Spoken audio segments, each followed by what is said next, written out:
I just realized I have the wrong shirt on. All right, whatever. Um, Nope, don't hit that button. Hit this button. Click. Copy. Copy. Copy. Copy. Copy. Copy. Tweet. JollyRogerUkulele.com. That's the website you're looking for. Today is the final day of. Where's my button? Um, Foundations class for a little while. We're going to start again in September. And so it's a big day, right?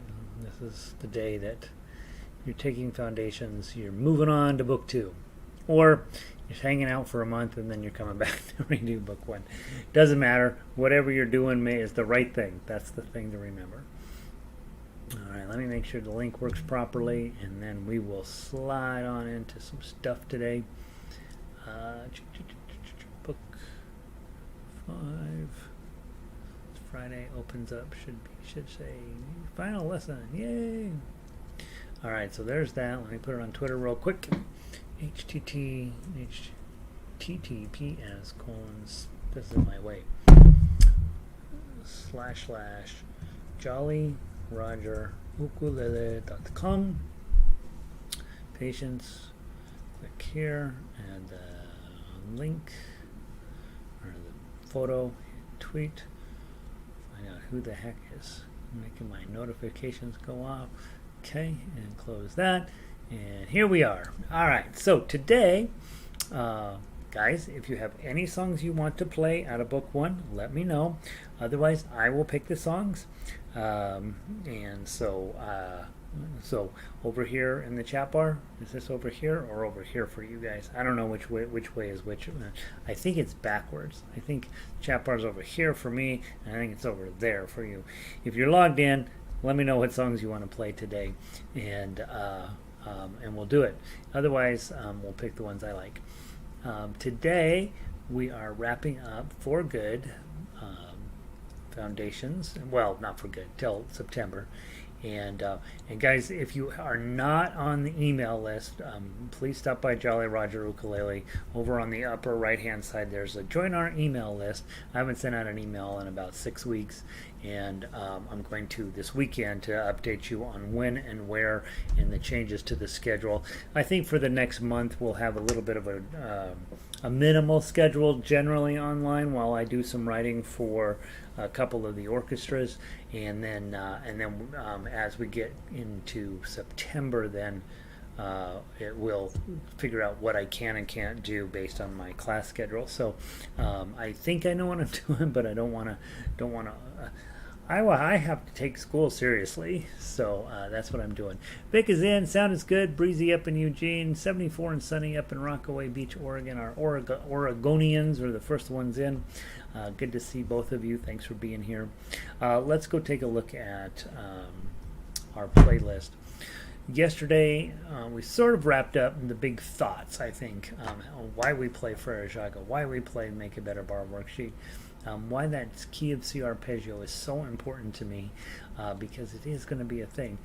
What my Spaghetti Monster can do for you as a player and as a teacher. Brahms Lullaby, we played that.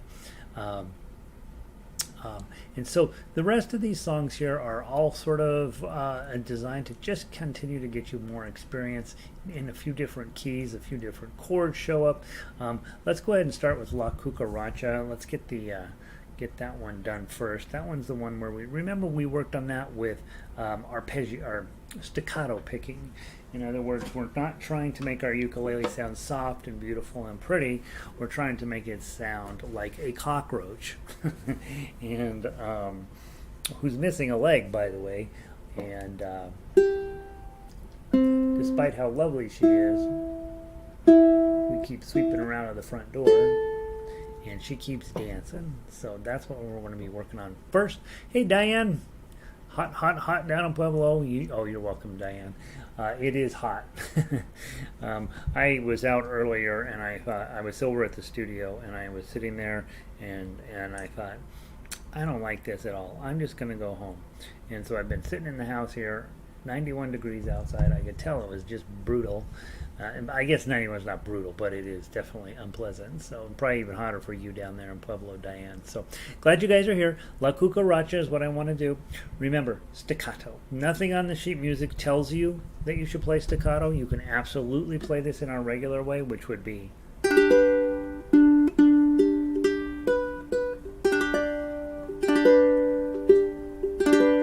You can play it like that, but that's not the idea behind the song. The idea is, once there was a little cockroach. She was born without a leg. Oh, all she wanted was to dance. Oh, dance the jig while music played. Okay, and your two chords. This is one of the things we talked about. I think it was Michelle actually who said, "Hey, I'm doing my G chord a different way," and I said, "Oh, you can't do that." And hopefully I convinced her. But the idea here is make sure your G chord is your index finger is on the third string. That's the key with the G chord. There are other ways to form it, and they're all wrong. And so you want to have your index finger on that third string. Okay, and when you teach, I'd say maybe 30% or so, a pretty significant percentage of students will end up holding the G chord incorrectly, and it gets in your way later on when it comes to chord changes, and that's why we want to teach it correctly the first time. Hey Linda, 79 up in Laguna today, no rain. Oh, you're back in Laguna. Ah, Linda decided Arkansas wasn't her place, huh? No rain and 79 and no rain. Well, that's actually a perfect day in California, isn't it? All right, La Cucaracha. 1, 2, 3, 4.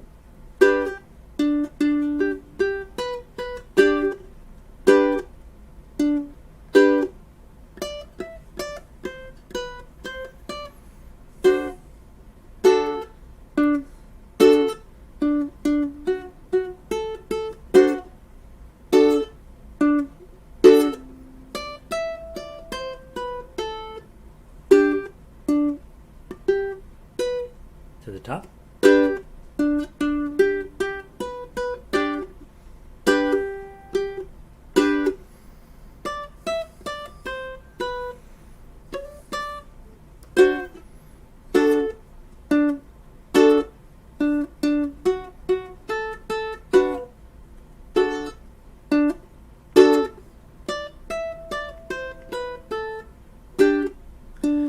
Okay, and then on to measure 9.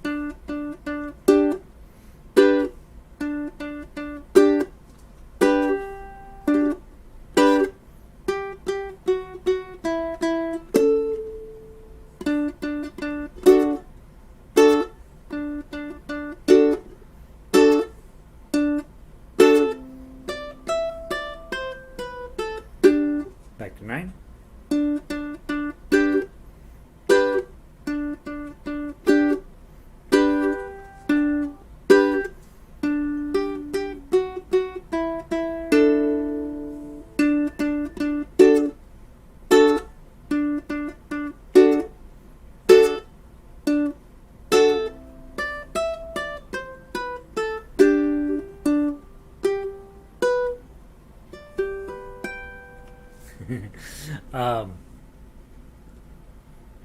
Again, if we were to notate this properly, we'd put little tiny dots underneath every single note in the standard notation to tell people, hey, I want you to do all of these notes as staccato because you're a dancing cockroach.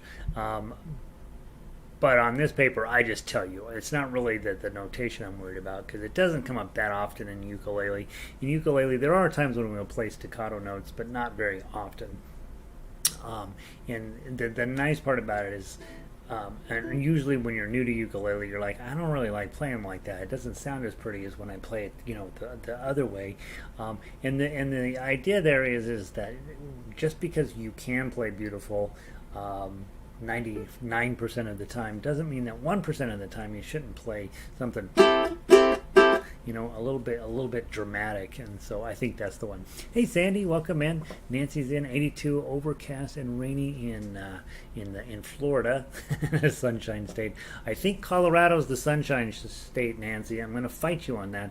We get 300 days of sunshine a year here. I think that we're winning. Is that what they call Florida? The Sunshine State? Probably. All right, let's do it. Oh, you know what we'll do? Let me switch to baritone. Only Nancy and I have baritones, I think. Maybe you might. A couple of you might have the other one. But I want you to play the chords staccato as well. So let's hear what that would sound like. So grab the baritone version of this, and whoops, and La Cucaracha baritone. Let's grab that, and then so your D chord here, and same thing, but keep it steady beat. 1, 2, 3, 4, and then so it just your D chord is bum, bum, bum. Once there was a little cockroach. She was born without a Lego. All she wanted was to dance. Oh, dance the jig while music played. Okay, so there's that feeling. There's also the you could just do a regular, ukulele thing. Once there was a little cockroach. She was born without a leg. You could do that, but I don't want you to. You could do soft. Once there was a little cockroach. She was born without a Lego. All she wanted was to dance. Oh, dance a jig while music played. You could also do an arpeggio. How about a staccato arpeggio? Yes, my baritone won't come in for several months. Several months, yeah. That's every single thing that I have to order these days. They're like, yeah, you'll get it in 6 weeks or 10 weeks. And I have to order music stands. And I ordered them to put all of the stuff into the system I ordered them from. And then they just said, order. And within the next 30 minutes, it said, order canceled. And that was it. They're like, no, we're not sending it to you. So, yeah. Try an arpeggio pattern. You're in 4, right? So it'd be thumb, index, middle, ring. Once there was a little cockroach. She was born without a leg. Oh. All she wanted was to dance. Oh. Dance a jig while music played. Or how about that? Boom, chuck, boom, chuck. Boom, chuck, boom, chuck, boom, chuck, boom, chuck, boom, chuck, boom. Once there was a little cockroach. She was born without a Lego. All she wanted was to dance. Oh, dance a jig while music played. That'd be fun. Try that. So, in any event, try something that makes you feel like you're playing a cockroach on your ukulele. And meanwhile, anybody with a baritone, Nancy, I think is it. We're waiting on Sandy's to show up. Let's play the tough uke. 1, 2, 3, 4.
Super fun little song. Again, being mindful that when you first start, you're like, oh, I just want to make beautiful sounds come out of my ukulele. And then once you've been around it a while, you're like, what other sounds could I make come out of my ukulele? And that business of instead of letting the notes linger and hang around, that you're actually shutting them down and playing them, real tight and strict like that. And it's kind of fun. A little bit hard to play. I made tons of mistakes. All right, let's go grab number 19. Happy birthday. And I'm going to ask you a question when we get to happy birthday, and you already know what the question's going to be. What's the question going to be? Happy birthday, ukulele.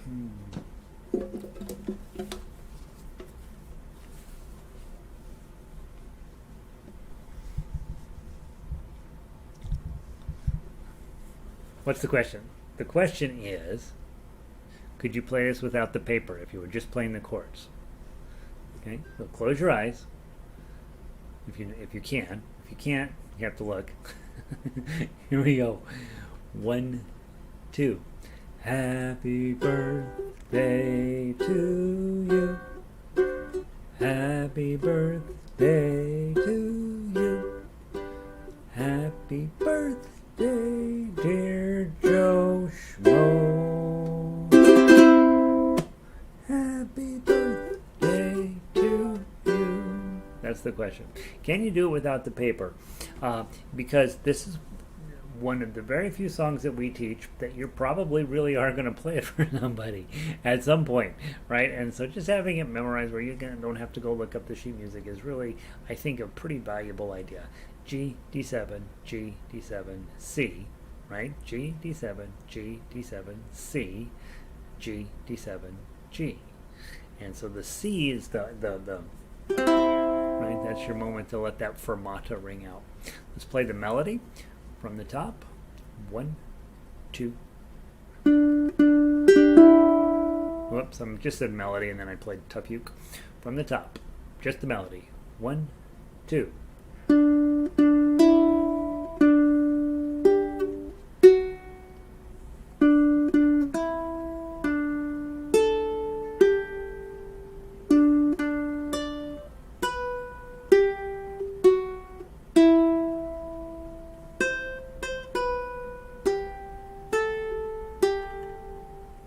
Okay, now you're probably never going to play it that way for somebody, but if you were doing a duet with somebody, you might play it that way. So let's do that. I'm going to play the melody, you're going to play the chords. From the top, 1, 2.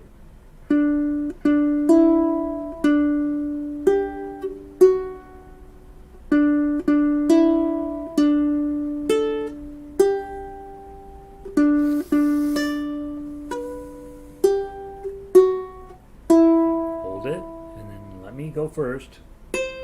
Go.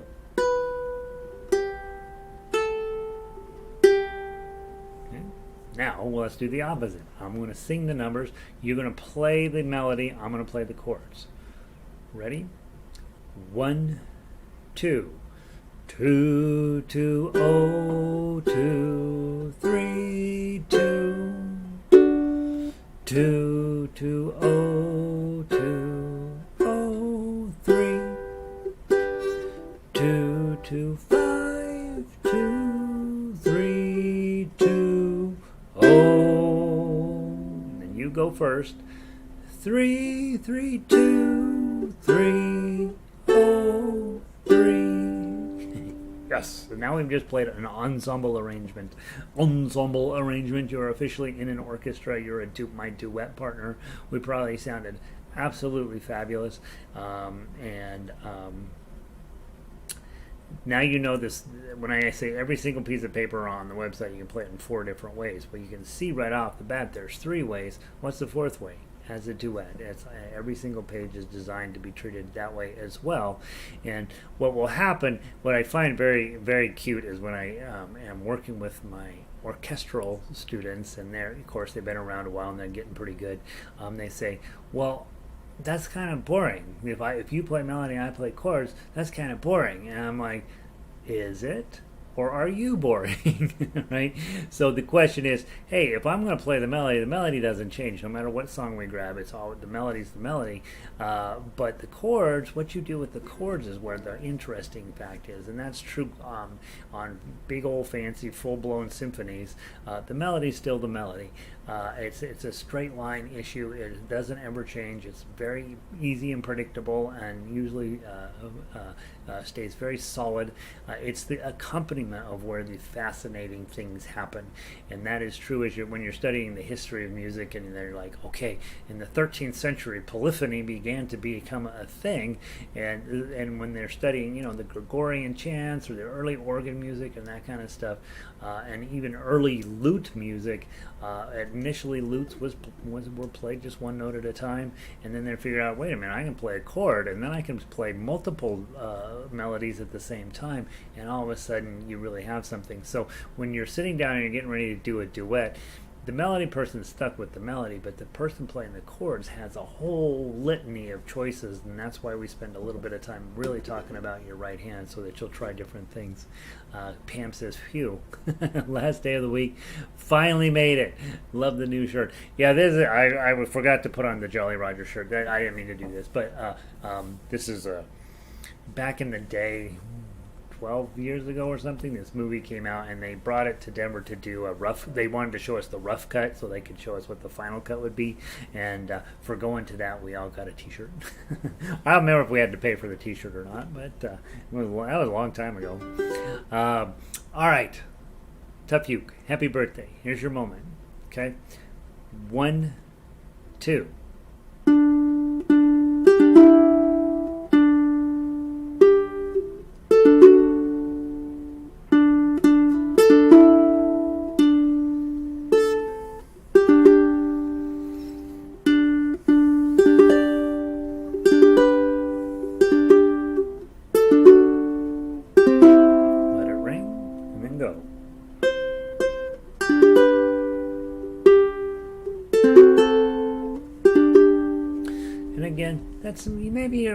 That might be a piece of music that I would put into my memory bank. I would say, you know what? Yeah, I'm gonna really learn how to play this one. Really, just have it memorized. Just be something that I can pull out anytime Facebook says, "Hey, it's so and so's birthday." You just stick your phone up there, pluck it out.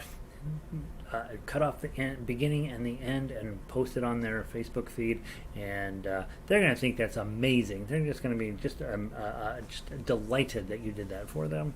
I will mention on the ukulele tab on the website, ukulele and baritone tab, under book 2, there's Happy Birthday Blinky Style, and that's the one that I make the orchestra play once a month.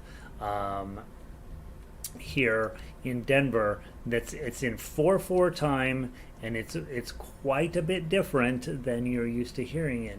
We used to have a clown that was on television back when I was a kid, and I think it was Saturday mornings, you could go down to the TV station and get on the TV, and Blinky would sing you happy birthday, and I never got to go down, but lots of kids in town remember that. And so if you want a challenging happy birthday, go pick up the Blinky happy birthday over under book 2 on the website. I think you'll find it entertaining. You suddenly figure out, wait a minute, I actually have to read the sheet music in order to play happy birthday. So kind of fun. Let us then knock out, since we're right here, let's go ahead and knock out Daisy Bell on ukulele, because I do want to deal with that B flat. It's important that we know that we get our attitude straight about B flat, because in the beginning B flat's going to sound like that, and it's got to be okay with you. You have to let that be okay, or you'll quit. And so one day it's just there, but in the meantime, that's your B flat. That's what it sounds like. Let's grab, so Daisy Bell, Bicycle Bill for 2. Your main chord is F. Okay. Then you're going to go to this B flat. Remember, I want you to use a full bar, but if you want to use a half bar on B flat, that's okay too. Okay. Back to F. Then you're going to go over to C7. Then you're going to go to F. Measure 12, D minor. Just add your ring finger. and then G7, and then C7. Okay, isn't it funny? This is the kind of music that was topping the charts in 1892. I mean, this was a runaway smash hit at the time, and I think about this now, and I think, from a music standpoint, it's relatively simple, but from a melody standpoint, it's really good, and from a lyrics perspective, it's really, really good. And then I think about what's number one on our list these days, and I think music's going the wrong direction. It's getting more complex, but not necessarily to its advantage. Measure 17 is a C7. Okay, measure 19, we go to F. 22, you're going to get your B flat on. Then you're going to go right back to F. Measure 26, you got your C7, and then to F, then to C7, then to F, then to C7, and then to F. Okay, so clearly the end of the song is quite a bit easier than the rest of it, but I want to play through it a couple of times just so you have a chance to get your B flats on. Now the baritone players are like, I have been doing B flat shape since day one. That shape, B flat, is the baritone's F chord. Okay, and you know how many F chords you've done already. Baritone players are like, I am doing this shape all of the time, and probably when you first start, they're getting that same exact terrible sound, and they, more than anybody, have had to get used to plunk. Well, that's the F chord, that's what it sounds like. Daisy, Daisy, give me your answer due. Right, and they just have to accept that that's what their F chord sounds like for a while. And so same with you guys at B flat. You just have to accept that's what it's going to sound like for a while.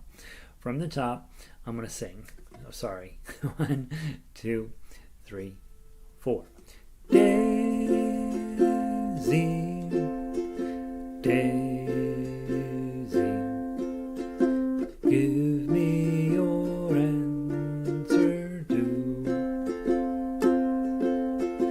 I'm half crazy, and all for the love of you.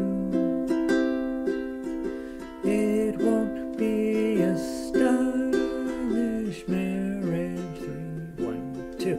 I can't afford a carriage. 3, 1, 2.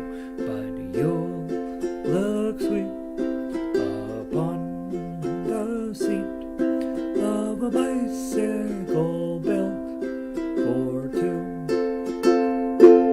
Okay, and that's just plain old regular ukulele playing, and you guys know at this point you're like, that's not hard. I can do that, and so you can play with the ukulele players now, no problem.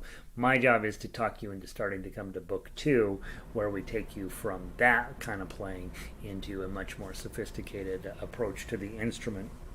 Not that that's unsophisticated, but it's just it's a sort of a it's not boring. It's a lovely way to play. Don't listen to Gary. He's got too many attitude problems. I can't believe it's 4:30 already. So, guys, have a wonderful day.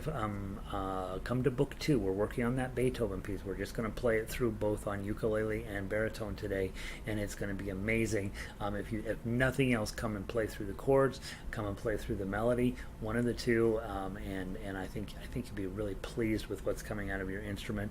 And then starting next week, this class will just vanish. Okay, so we won't be having this time slot anymore. So you will come to the 4:30. I think I'm going to think through the timing on just a little bit.